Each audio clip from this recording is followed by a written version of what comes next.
Sandy Horror Death। एक सुल्तानपुर नाम का गांव था। वहाँ एक राय बहादुर नाम का बहुत अमीर व्यक्ति रहता था। राय बहादुर अमीर होने के साथ साथ बहुत घमंडी भी था। वह लोगों पर अपने अमीरी का धौंस जमाता था। लोगों को पैसे देकर वो अपना हर काम करवा लेता था। उन पर अत्याचार भी करता था। लोगों को क्या पैसे मिल जाते थे, इसलिए वे भी सहन कर लेते थे। उसको शिकार का बहुत शौक था। हर रात वो अपने 2-3 नौकरों को लेकर शिकार पर निकल जाता था। कभी वो खरगोश का शिकार कर लेता तो कभी सुअर का, और अपने नौकरों के हाथों से उस शिकार को पकवा कर खुद भी खाता और नौकरों को भी खिलाता था। इस तरह उसका जीवन कट रहा था।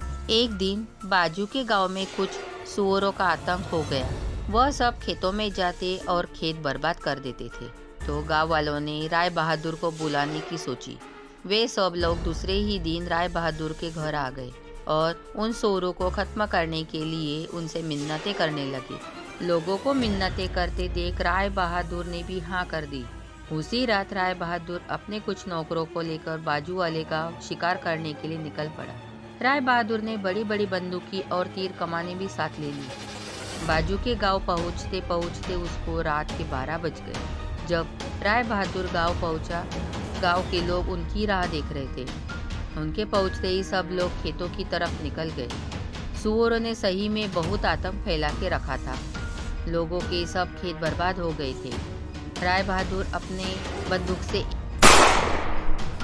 एक एक निशाना लगाता और एक एक सुअर को मार गिराता था, और राय बहादुर के नौकर मरे हुए सुअरों को एक एक करके गाड़ी में डालते गए। लेकिन एक सुअर दौड़ते दौड़ते जंगल के अंदर घुस गया।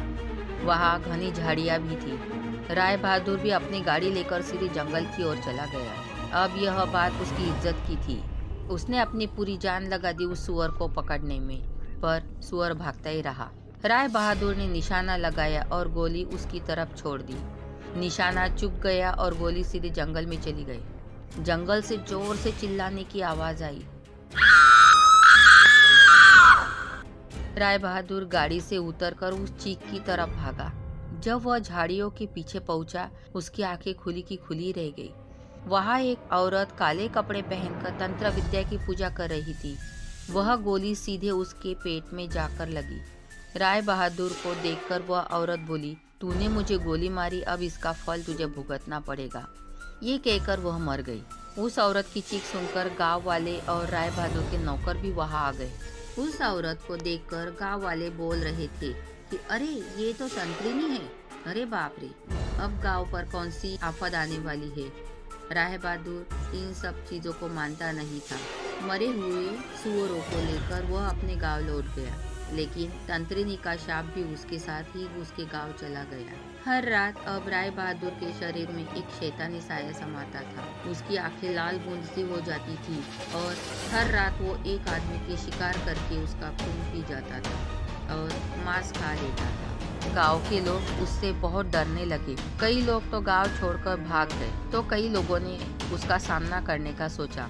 सब लोगों ने जमाव बनाकर राय बहादुर को लाठियों से पीट पीट कर मार डाला और उसके शरीर को जला दिया। सब लोगों की समस्या तो हल हो गई, पर रोज रात राय बहादुर की आत्मा पूरे गांव में भटकने लगी। जो लोग गांव में बचे थे वे सभी लोग गांव छोड़कर भाग गए। पूरा गांव खंडहर बन गया।